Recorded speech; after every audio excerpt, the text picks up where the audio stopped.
मराठी व्याकरण धडा पहिला. भाषा, लिपी, व्याकरण. भाषा. भाषा हा शब्द भाष या संस्कृत धातूपासून तयार झाला आहे.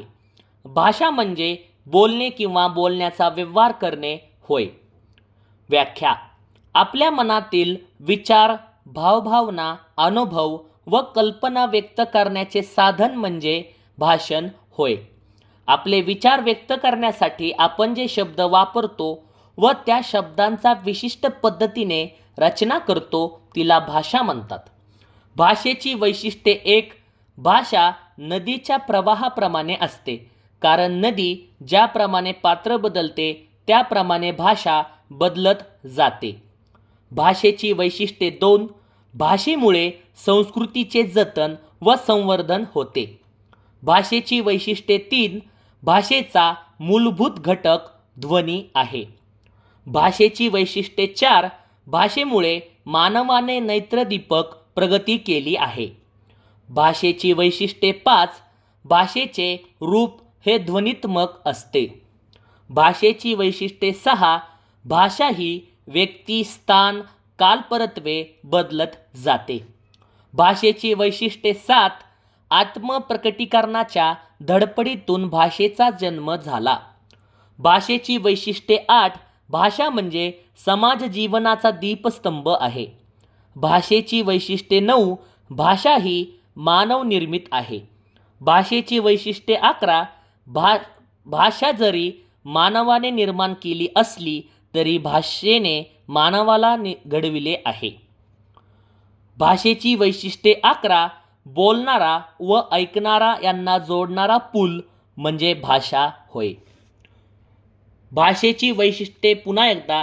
भाषा जरी मानवाने निर्माण केली असली तरी भाषेने मानवाला घडवले आहे. भाषेचे प्रकार. 1. स्वाभाविक भाषा किंवा नैसर्गिक भाषा. यात हावभाव, मानवी शरीराचे हावभाव. स्वाभाविक भाषा किंवा नैसर्गिक भाषा यात ध्वनी, लहान मुलांचे रडणे, प्राणी पक्षी यांचे आवाज, निसर्गातील निर्जीव वस्तूंची हालचाल या तिघांना ध्वनी म्हणतात. भाषेचे प्रकार. 2. सांकेतिक भाषा किंवा कृत्रिम भाषा. सांकेतिक भाषा किंवा कृत्रिम भाषेत ध्वनी संकेत, वाद्य, घंटा यांचे आवाज. सांकेतिक भाषा किंवा कृत्रिम भाषा यात सांकेतिक खुणा, नकाशे, चिन्ह, चित्र, अक्षर.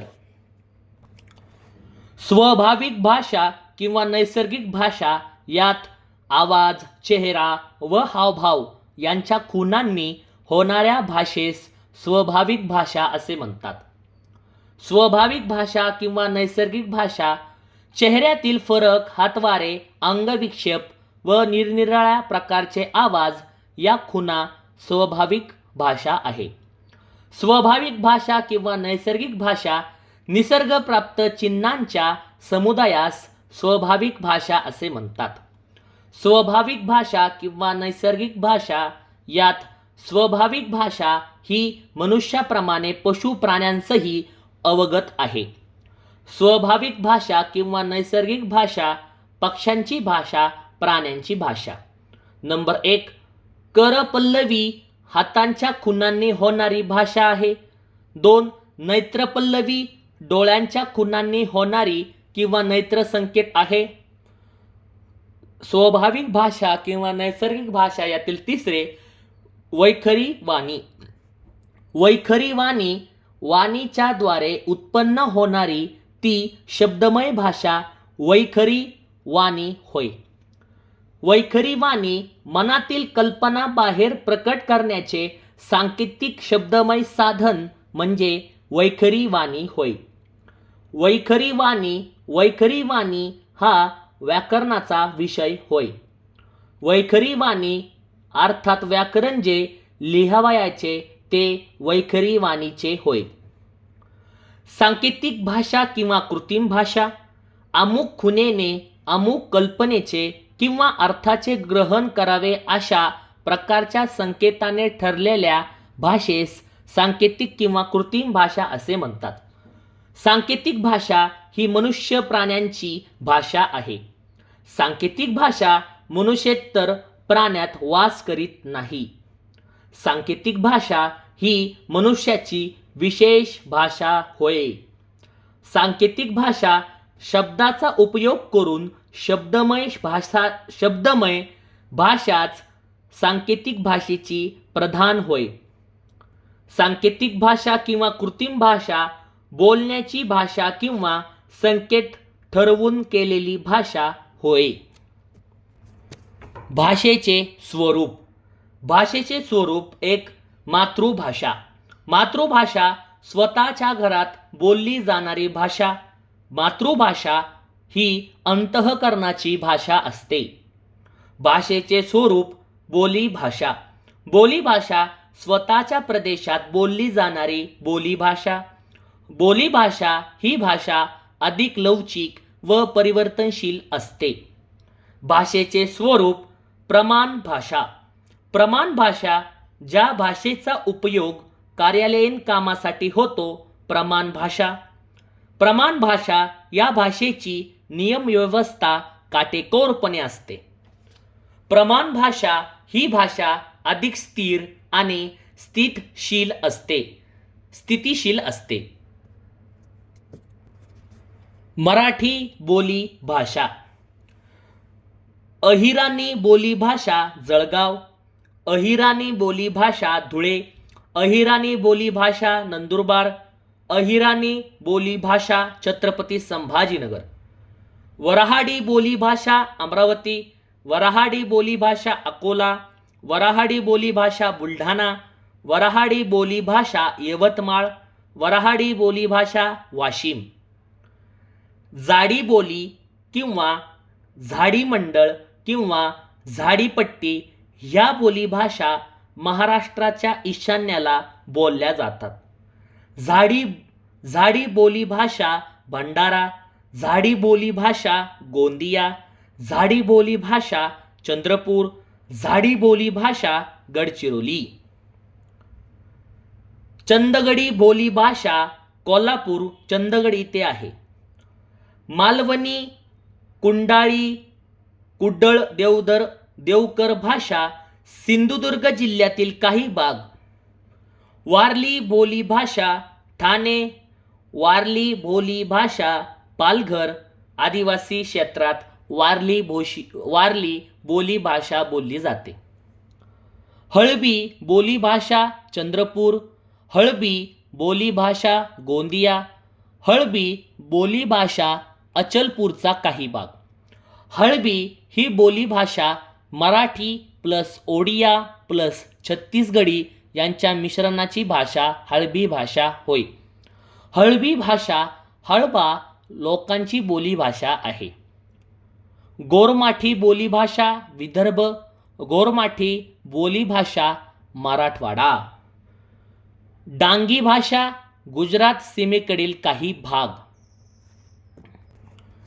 भाषाविषयक कौशल्यांच्या 5 पायऱ्या. भाषा कौशल्य 1 श्रवण. भाषा कौशल्य 2 संभाषण. भाषा कौशल्य 3 भाषण. भाषा कौशल्य 4 वाचन. भाषा कौशल्य 5 लेखन. लिपी. लिप या संस्कृत धातूपासून लिपी हा शब्द तयार झाला. लिप म्हणजे लिंपणे, लिहिणे, सावरणे. लिपीची व्याख्या मुखावाटे उच्चारले जाणारे वर्ण ज्या चिन्हांनी लिहिले जातात त्या चिन्हांच्या मालिकेस लिपी असे म्हणतात. लिपी यात लेखन कलेचे दृश्य रूप म्हणजे लिपी होय. लिपी ही चित्रे व चिन्हे याद्वारे लिहिली जाते. भीमबेटका येथील गुफा चित्रामधून भारतात लेखन कला ही चित्रलिपीपासून आली. लिपी ही चित्रे व चिन्हे याद्वारे लिहिली जाते. भारतीय लिप्या. भारतीय लिपी एक खरोष्टी वायव्य प्रांतात. भारतीय लिपी दुसरी ब्राही लिपी. ब्राही लिपी उत्तर ब्राही किंवा गुप्त लिपी किंवा कुटील लिपी असेही म्हणतात. ब्राही लिपी, दक्षिण ब्राही लिपी, तामिळ, तेलुगू, कन्नड. उत्तर ब्राही किंवा गुप्त लिपी किंवा कुटील लिपी यात नागरी लिपी. नागरी लिपी पूर्व शाखा उडिया, मैथिली. नागरी लिपी पूर्व शाखा नेपाळी, बंगाली. उत्तर ब्राही किंवा गुप्त लिपी किंवा कुटील लिपी यात नागरी लिपी पश्चिम शाखा. नागरी लिपी पश्चिम शाखा गुजराती, कैथी. नागरी लिपी पश्चिम शाखा महाराष्ट्री, मराठी. उत्तर ब्राह्मी किंवा गुप्त लिपी किंवा कुटील लिपी यात शारदा, काश्मीरी, टाकरी, गुरुमुखी. पुन्हा एकदा, उत्तर ब्राही किंवा गुप्त लिपी किंवा कुटील लिपी यात शारदा, काश्मीरी. उत्तर ब्राही किंवा गुप्त लिपी किंवा कुटील लिपी यात टाकरी, गुरुमुखी. मराठी भाषेची लिपी. देवनागरी लिपी. देवनागरी शब्द अर्थातच देवनागर शब्दापासून तयार झाला आहे. दिव म्हणजे प्रकाशने. आर्य हे इतरांपेक्षा अधिक सुधारलेले होते व ते नगरात राहत म्हणून त्यांच्या लिपीला देवनागरी हे नाव पडले. देवनागरी लिपी यात कुटील लिपीचा विकास होऊन देवनागरी ही लिपी निर्माण झाली. उत्तर भारतात इसवी सनच्या 9व्या-10व्या शतकात देवनागरी लिपीचा वापर झालेला दिसतो. इसवी सन 898च्या प्रतिहारवंशी राजा महेंद्रपाल यांच्या दानपत्रात देवनागरी लिपी आढळते. देवनागरी लिपीची वैशिष्ट्ये. 1. देवनागरी लिपी अत्यंत शास्त्रशुद्ध आहे. देवनागरी लिपीची वैशिष्ट्ये. या लिपीत अक्षराचे नाव आणि उच्चारण हे अभिन्न रूपात आहे. उदाहरणार्थ राम. देवनागरी लिपीची वैशिष्ट्ये. देवनागरी नागरी वर्णमाला अतिशय शुद्ध व आदर्शभूत आहे. देवनागरी लिपीची वैशिष्ट्ये. देवनागरी लिपी अक्षरात्मक असून कोणत्याही अक्षराचा उच्चार तोच होतो. देवनागरी लिपीची वैशिष्ट्ये. देवनागरी लिपी ही उभ्या, आडव्या, तिरप्या व गोलसर अशा संकेतांनी तयार झाली आहे. देवनागरी लिपीची वैशिष्ट्ये. देवनागरी लिपी डावीकडून उजवीकडे लिहिली जाते. देवनागरी लिपीची वैशिष्ट्ये. देवनागरी लिपीत शब्द लिहून झाल्यावर त्यावर शिरोरेषा दिली जाते.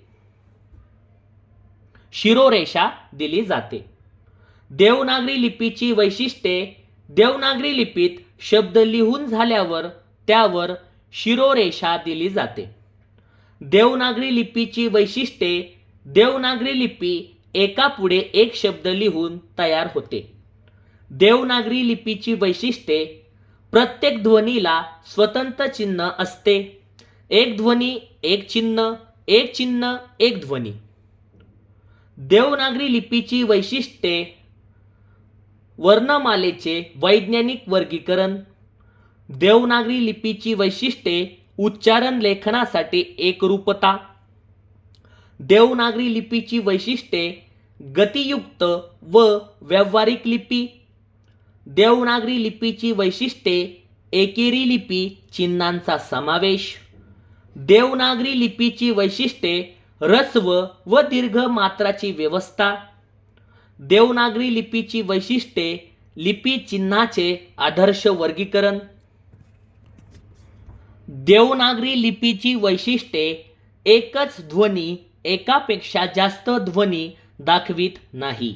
या देवनागरी लिपीत कोणतीही चिन्ह एकापेक्षा अधिक ध्वनी दाखवित नाही म्हणून तिला परिपूर्ण लिपी असे देवनागरी लिपीला म्हणतात. देवनागरी लिपीची वैशिष्ट्ये. देवनागरी लिपीला बाळबोध लिपी असेही म्हणतात. देवनागरी लिपीची वैशिष्ट्ये. देवनागरी लिपीत जोडाक्षराचे लेखन हे एकापुढे एक अक्षर जोडून केले जाते. देवनागरी लिपीची वैशिष्ट्ये. ई व उ हे 2 स्वर सोडले तर इतर स्वरांचे दीर्घ उच्चार दाखवण्याची सोय नाही.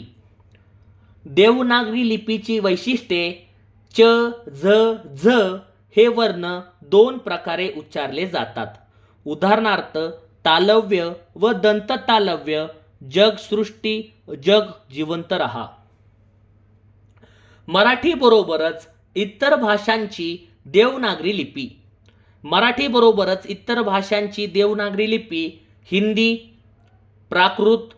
मराठी बरोबरच इतर भाषांची देवनागरी लिपी पाली, संस्कृत, गुजराती. मराठी बरोबरच इतर भाषाची देवनागरी लिपी कोकणी, बंगाली, सिंधी. मराठी बरोबरच इतर भाषांची देवनागरी लिपी नेपाळी, संथाळी. आदर्श लिपी. ज्या लिपीत प्रत्येक ध्वनी चिन्हाने म्हणजे वर्णाने दाखविला जातो व कोणत्याही वर्णाला एकापेक्षा जास्त ध्वनी नसतात त्या लिपीला आदर्श लिपी असे म्हणतात. आदर्श लिपी या लिपीत प्रत्येक ध्वनीला स्वतंत्र चिन्ह असते म्हणून तिला परिपूर्ण लिपी असे म्हणतात. आदर्श लिपी आपण ज्या खुणांनी लेखन करतो याला लिपी असे म्हणतात. आदर्श लिपीची वैशिष्ट्ये. आदर्श लिपीत एकच ध्वनी अधिक चिन्हांनी दाखविला जात नाही. आदर्श लिपीची वैशिष्ट्ये. आदर्श लिपीत कोणतीही चिन्ह एकापेक्षा अधिक ध्वनी दाखवित नाही. थोडक्यात प्रत्येक ध्वनीला स्वतंत्र चिन्ह एक ध्वनी क. थोडक्यात एका ध्वनीला एकच चिन्ह क. ब्राही लिपी. ब्राही लिपी सर्व लिपींची जननी ब्राही लिपी आहे. ब्राही लिपी प्राचीन व महत्त्वाची लिपी आहे. ब्राही लिपी ही लिपी डावीकडून उजवीकडे लिहिली जाते. ब्राही लिपी ब्रह्मदेवाने निर्माण केलेल्या लिपीला ब्राही लिपी म्हणतात. ब्राही लिपी गुप्त काळात ब्राह्मी लिपीचे एक रूप पल्लव नावाने प्रचलित होते. ब्राही लिपी प्राचीन काळी राष्ट्रीय लिपी म्हणून ब्राहीला स्थान प्राप्त झाले. ब्राही लिपी गुप्त लिपीचे विकसित रूप म्हणजे कुटील लिपी होय. ब्राही लिपी 4थ्या शतकात उत्तर ब्राहीला गुप्त लिपी हे नाव मिळाले. ब्राही लिपी हे गुप्त लिपी हे ब्राहीचे विकसित रूप होय. ब्राही लिपी तिला सिद्ध मातृका हे नाव मिळाले. ब्राही लिपी कुटील लिपी हे वेडी वाकडी असल्यामुळे तिला कुटील लिपी म्हणतात. ब्राही लिपी अक्षराच्या शिरोभागी त्रिकोण असणे हे कुटील लिपीचे वैशिष्ट्य होय. अक्षराच्या शिरोभागी त्रिकोण असणे हे कुटील लिपीचे वैशिष्ट्य होय. ब्राही लिपी ब्राही, गुप्त, कुटील लिपी अशी आहे. खरोष्टी लिपी. खरोष्टी लिपी या लिपीचा उपयोग कुशाण काळात भारतात केला. खरोष्टी लिपी या लिपीचा उपयोग आशिया खंडात 3ऱ्या शतकात केला. खरोष्टी लिपी या लिपीचा उल्लेख ललित विस्तार या बौद्ध धर्माच्या ग्रंथात आढळतो. खरोष्टी लिपी या लिपीला गांधारी लिपी असेही म्हणतात. खरोष्टी लिपी ही लिपी उजवीकडून डावीकडे लिहिली जाते. मोडी लिपी. मोडी लिपी जलद लिहिण्यासाठी अक्षरे मोडून दुमडून लिहिल्यामुळे तिला मोडी लिपी असे म्हणतात.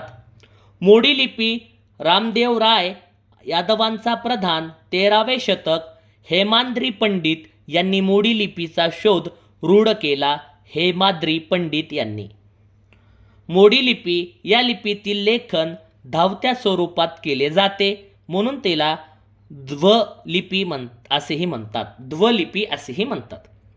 मोडी लिपी शिवकाळ व पेशवे काळात या लिपीचा म्हणजे मोडी लिपीचा उपयोग केला. शिवकाळ व पेशवे काळात मोडी लिपी हात न उचलता लिहिता येते. अभिजात भाषा. अभिजात भाषा म्हणजे जी भाषा प्राचीन काळी अस्तित्वात होती व तिचे अस्तित्व आताही कायम आहे अशा भाषेला अभिजात भाषा असे म्हणतात. अभिजात भाषेचे निकष: 1. भाषेची प्राचीनता. अभिजात भाषेचे निकष 2. भाषेची मौलिकता आणि सलगता. अभिजात भाषेचे निकष 3. भाषिक व वाङ्मयीन परंपरेचा स्वयंभूपणा. अभिजात भाषेचे निकष 4. प्राचीन भाषा आणि तिचे आधुनिक रूप यांच्यात पडू शकणाऱ्या खंडासह जोडलेले किंवा असलेले नाते. एखादी भाषा अभिजात कशी ठरते?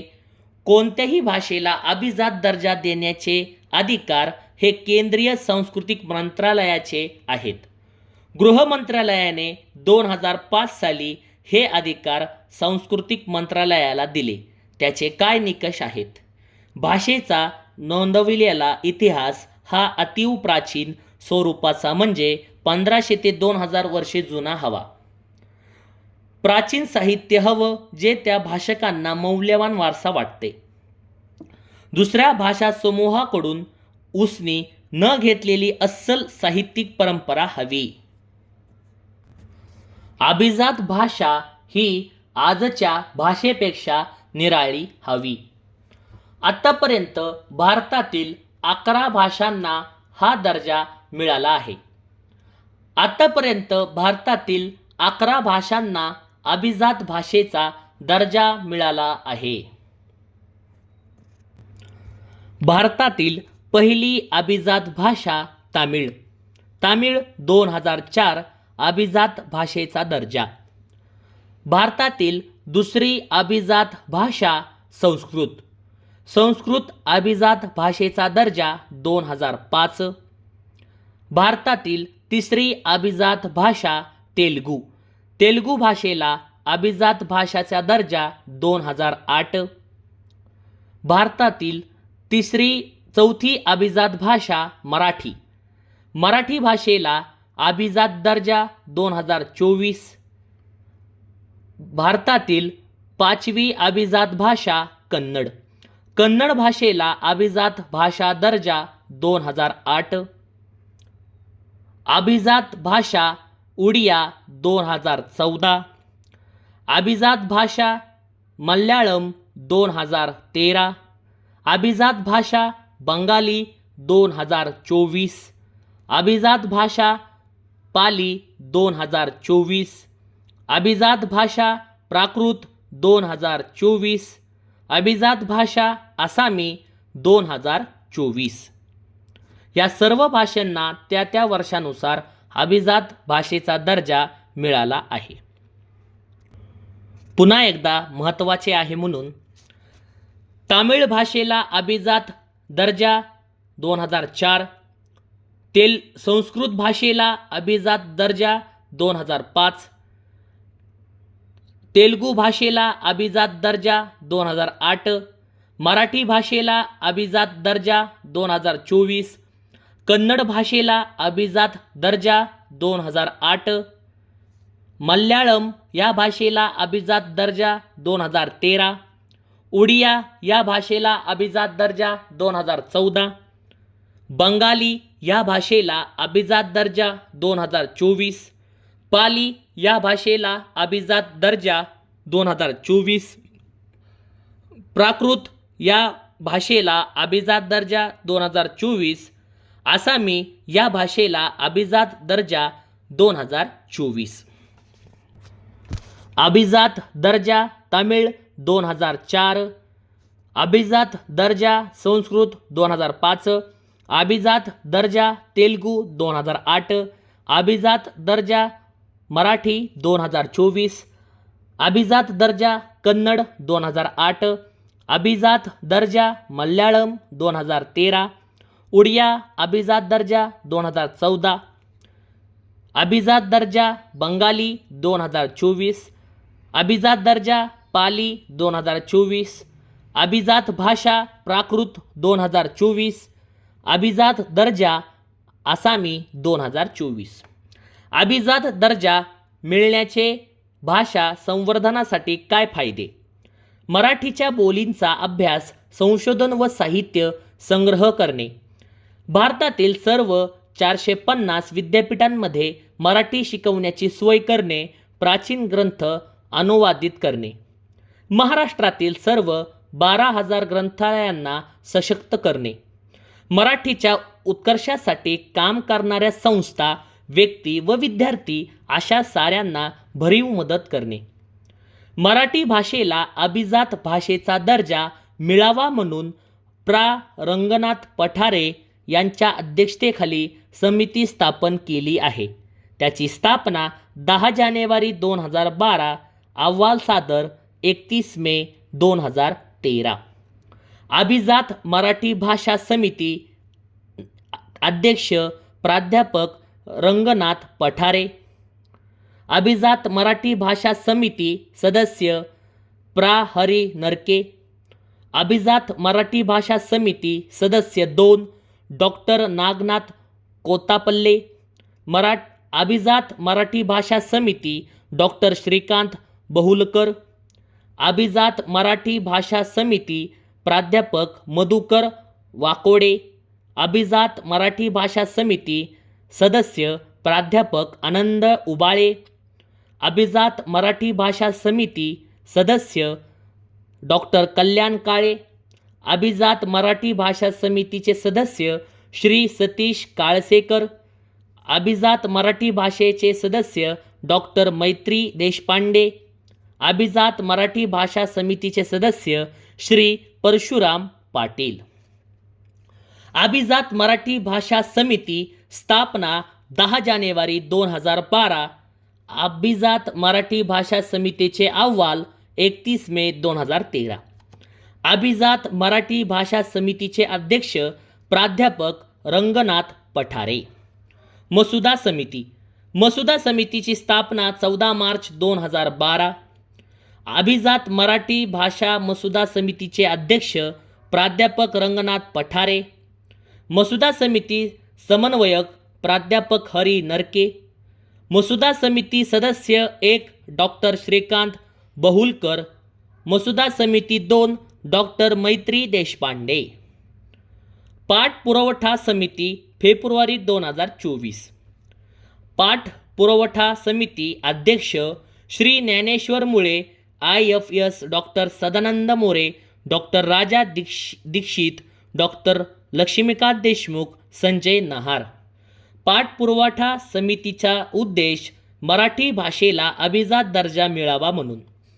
पाठपुरवठा समिती मराठी भाषेला अभिजात भाषेचा दर्जा 3 ऑक्टोबर 2024ला मिळाला. मराठी भाषेला अभिजात भाषेचा दर्जा 3 ऑक्टोबर 2024ला मिळाला. 3 ऑक्टोबर हा दिवस अभिजात मराठी भाषा दिवस आहे. व्याकरण. व्याकरण या शब्दाची उत्पत्ती वी प्लस आ प्लस कृ करण. व्याकरण हा शब्द उपसर्ग व धातूपासून बनला आहे. उपसर्ग प्लस धातू.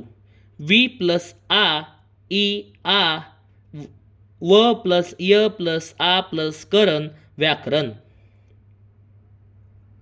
भाषेचा व्यवहार व्यवस्थित व्हावा यासाठी अशी मराठीची अंगभूत नियमांची व्यवस्था म्हणजे भाषेचे व्याकरण होय. व्याकरण म्हणजे भाषेचे स्पष्टीकरण देणारे शास्त्र होय. भाषेचा व्यवहार ज्या नियमांनी ठरवले जातात ते नियम स्पष्ट करणारे शास्त्र म्हणजे व्याकरण होय. श्रीपाद भागवत असे म्हणतात. व्याकरणाला शब्दानुशासन असे महर्षी पतंजली यांनी म्हटले आहे. नंबर 1. व्याकरण म्हणून एक शास्त्र आहे ज्याद्वारे भाषेत तत्वज्ञान होते, म्हणजे तिचे आतील नियम कळतात, जेणेकरून शुद्ध कोणते आणि अशुद्ध कोणते हे यथायोग्य समजते. व्याकरण हे भाषा शुद्ध करणाऱ्या प्रयोजनाला बांधलेले आदेशात्मक शास्त्र आहे असे दादोबा पांडुरंग म्हणतात. चिपळूणकर असे म्हणतात, व्याकरण म्हणजे भाषेचे घटक जे शब्द, त्याच्या जाती, त्यांची लक्षणे, त्यांची घटना, त्यांच्या परस्परांशी संबंध वगैरेचा विचार असे चिपळूणकर म्हणतात. गुंजीकर असे म्हणतात, ज्या शास्त्रामध्ये भाषेचे मूलभूत अवयव व त्याचा अर्थविस्तार करणारे प्रत्यय, त्यांच्या योगाने सिद्ध होण्याचा प्रकार आणि वाक्यातील अवयवाचा परस्परासंबंध यांचे प्रतिपादन केलेले असते, ते व्याकरण असते असे गुंजीकर म्हणतात. दामले असे म्हणतात, व्याकरण हे भाषेचे शास्त्र आहे. भाषेचा व्यवहार किंवा उपयोग कोणत्या नियमास अनुसरून होतो हे त्या शास्त्रात सांगितलेले असते, त्यास व्याकरणशास्त्र असे म्हणतात. दामले असे म्हणतात. राजवाडे असे म्हणतात, व्याकरण म्हणजे बोलून चालून फोड. या फोडीचे शास्त्र म्हणजे फोड होणे शक्य नाही तिथेपर्यंत नावन्याचे असते, जिथे अन्वय लागत नाही, लिंग वचन विभक्ती कळत नाही, तिथे व्याकरणशास्त्र इतर शास्त्राप्रमाणे थांबते असे राजवाडे असे म्हणतात. सबनीस असे म्हणतात की भाषेतील शब्दाची व्युत्पत्ती आणि योजना यांचे ज्ञान ज्या शास्त्राकडून होते ते व्याकरण असे सबनीस म्हणतात. मंगरुळकर असे म्हणतात की व्याकरण ही भाषेच्या घटनेची विशिष्ट दृष्टिकोनाचे पाहिलेले यथार्थ वास्तव्य, लागयुक्त आणि सुसंगत अभिव्यक्ती आहे असे मंगरुळकर म्हणतात. अर्जुन वाडकर असे म्हणतात की व्याकरण म्हणजे भाषेचा सद्यकालीन किंवा विशिष्टकालीन स्वरूपाचे वर्णनात्मक विवरण होय असे अर्जुन वाडकर म्हणतात. दादोबा पांडुरंग यांच्या मते व्याकरण म्हणून एक शास्त्र आहे, ज्याद्वारे भाषेत तत्वज्ञानात होते, म्हणजे तिचे आतील नियम कळतात, जेणेकरून शुद्ध किंवा शुद्ध कोणते, अशुद्ध कोणते हे यथायोग्य समजते.